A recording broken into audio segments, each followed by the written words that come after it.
जनाब लगता है रेहड़ियां तो हट के आजकल मोटरसाइकिलों ते पट्ठे ढोए जा रहे हैं।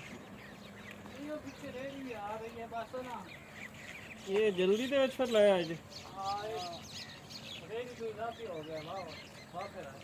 अच्छा अच्छा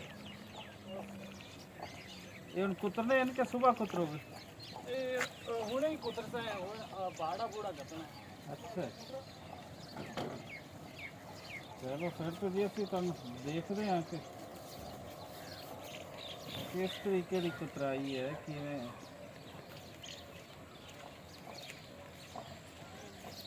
कि अजकल तरसेम नहीं होंगी इतनी गर्मी के ਵਿੱਚ नहीं आज तो दूसरा तीसरा राउंड शुरू हुआ है। मतलब ਤੁਹਾਡੇ ਕੋਲ ਚੰਗਾ ਬੀ ਹੈ? हाँ जी चंगा भी है तो अच्छी खड़ी बस।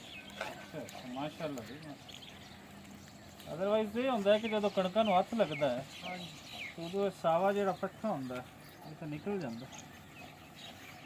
ये आज चंगी खड़ी है। ਜ਼ਰਾ ਚਲਾਓ ਕਿਵੇਂ ਕੁਤਰਦੇ ਜੇ ਵੇਖੀ ਅਸੀਂ ਨਹੀਂ ਚੱਲਦੀ।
कोई खास बकरी है?